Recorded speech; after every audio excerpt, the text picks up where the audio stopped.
Alright everyone, Marco Palmera, founder of Ulysses in Dubai. In this video, I want to discuss with you 6 mistakes I made when I started looking at small businesses for sale in the UAE and Middle East. Now, as I mentioned to you, when I first came to the region, I was quite naive and new to all the business dynamics of UAE and Middle East. And I quickly realized that there was a lot of difference compared to Europe, United States, and other parts of the world where I lived. And as a consequence, I quickly needed to adapt my strategy and also learn from my mistakes. And this video is supposed to be a list of mistakes that I made early on that clearly showed me some of the things that I should have never done and that I could get better at, that I had to get better at. Now, I got my little list going to avoid forgetting anything. And I'm going to start off with the first and probably the worst mistake, which is making emotional decisions.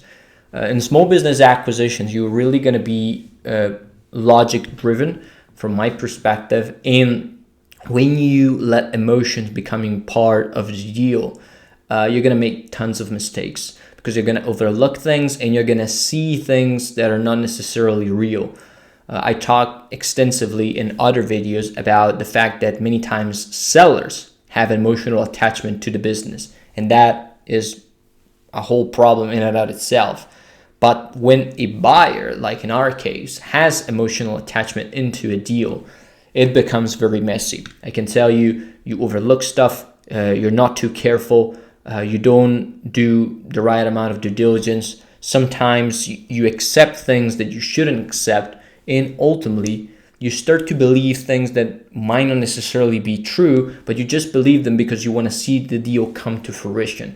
And that is so wrong from many different perspectives because it's going to lead you, and it led me into trouble. And I got close to getting deals done that were actually bad. But thankfully, I had 5 other partners with a lot of experience in the region who were able to direct me away from these mistakes and pointed me into the right direction. Thankfully, having 150 years of combined experience at Ulysses is fundamental because it helped me a lot in navigating these issues and also in solving some of my temperamental problems, so to speak, because I'm still relatively young, and so sometimes you might be quite emotional about things. But I've learned over time to be patient and logical about every single thing, and that paid me huge dividends because now I know clearly how to look at a thing without getting too much involved into it. And so I can see what are the real facts and then act accordingly. Now, the second aspect, which I got listed over here, is kind of tied to the first one, and is this idea of being in a rush. Now, the two things go toe to toe because if you're very emotional about a deal, generally you're going to want to get it done very fast. And I used to be that way. I mean, I wanted to get a deal done yesterday, right? But if you are in a rush, again, you overlook stuff, you're not too careful, you make mistakes. The point is, and this is very important, when you are in a rush, the other side can clearly see through that and is going to leverage that against you. So many times people feel that, small business buying is easy because the owners are not necessarily savvy about the process, and so they can be less careful. But the point is, if you manifest that level of rush, people are going to see that you have an actual commitment in getting this thing done quickly. They're going to see that weakness and they're going to leverage that against you, putting a lot of pressure on you, which in most cases is not even there, right? It's just a bluff. But since you're in a rush, since you're emotional, you can really see these things. And so you make mistakes again. So really, 2 things that go toe to toe that really compromised deals for me. But ultimately, I learned how to be less involved in it and take my time, every single decision I have to make. Now, third is thankfully a mistake I made only once probably, which is not engaging experts through the process of due diligence. There are different opinions around this topic. I personally believe that you should always want to have third-party advice from a legal and financial standpoint, at least for every single deal, even small ones. Sometimes you might want to use your internal counsel if you have experienced team, but still there are some downsides to that, which I'm not going to go over into this video. The point is, I made that mistake only once and paid dearly for it because I couldn't see some of the red flags that were quite evident.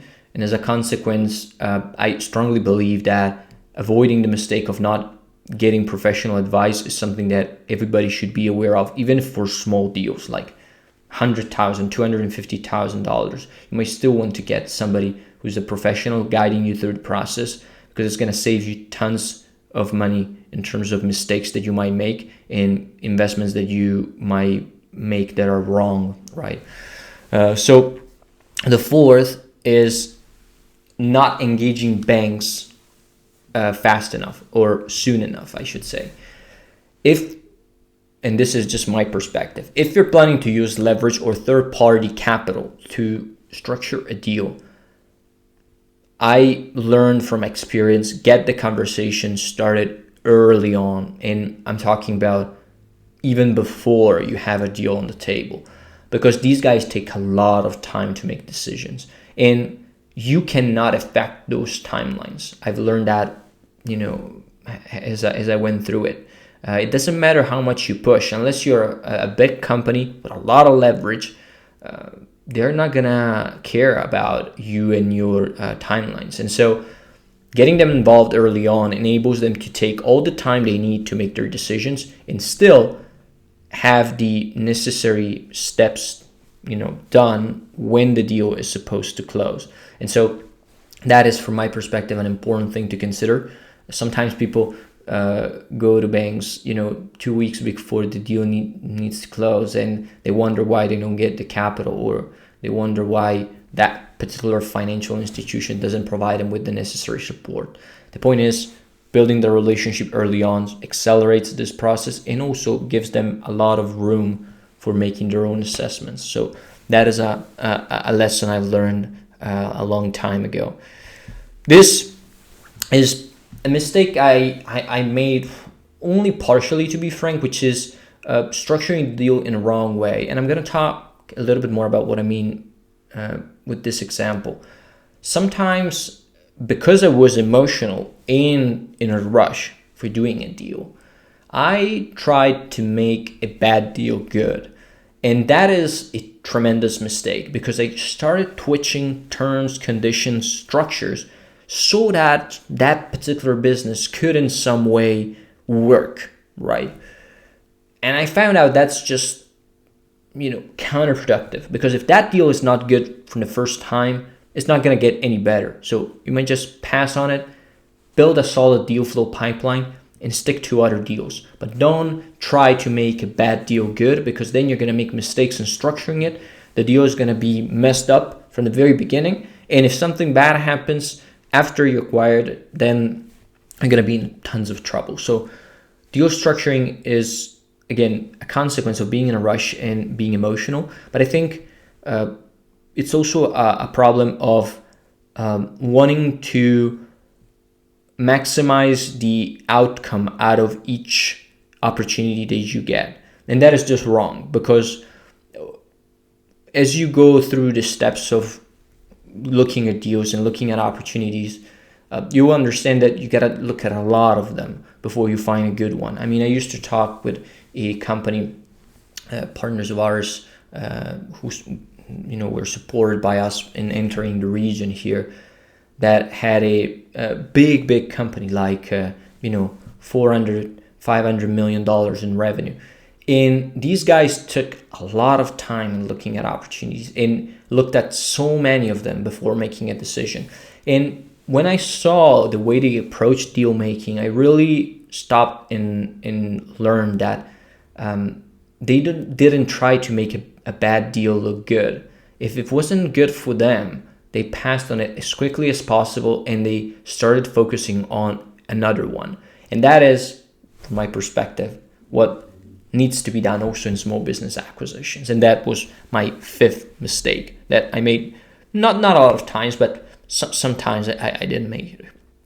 And lastly, and that's, my God, probably the most important one, especially in a country like the UAE, I call it assume nothing. Now, what do I mean by that? In business deals, but also in sales for that matter, many times people make the mistake of assuming something. So a certain person gives you an answer, and you think that that particular answer means X, Y, and Z. Well, in reality, it might be something completely different in that person's head. Giving you an example that is based on sales rather than business acquisitions, I think is going to be a lot easier to understand. Let's say that you're, for example, selling knives, right?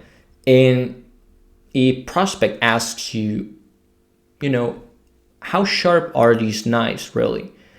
If you are a bad salesman and you don't think carefully about that question and you just assume that the person asked you the question because he wants sharp knives, you're going to be thinking, oh, okay, he asked me this question because he's looking for the best possible knives that are very, very sharp.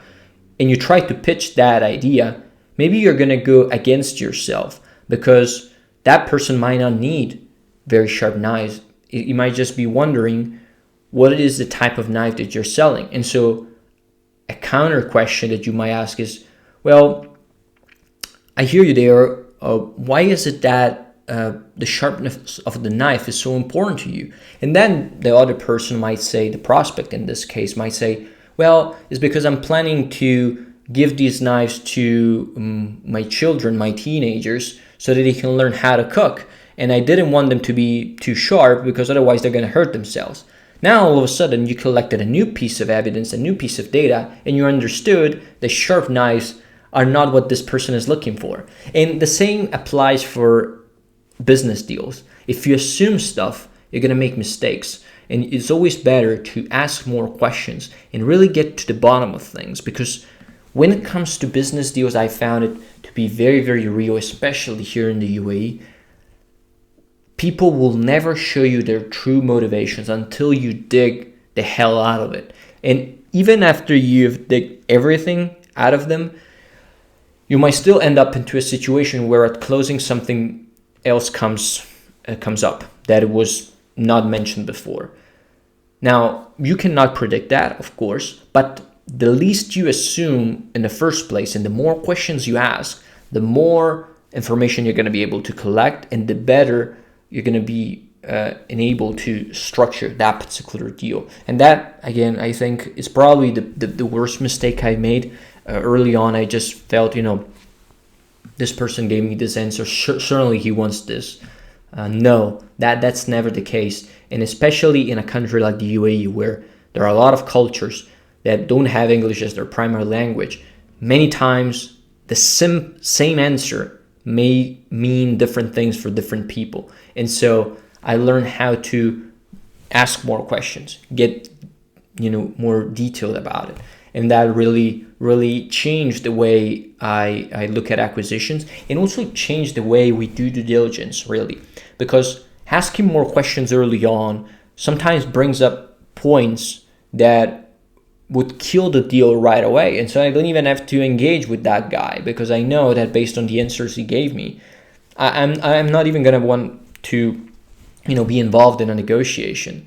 And so it's very, very helpful. And assume nothing really helped me a lot. And so in summary, I'm picking up my list. The 6 mistakes I made are making emotional decisions, being in a rush, not engaging with professionals, not engaging with banks early enough, making a wrong deal, structuring a deal in a wrong way, and assuming a lot of stuff. These are my 6 mistakes. Hope you find those helpful. Let me know in the comments, and I'll see you in the next one.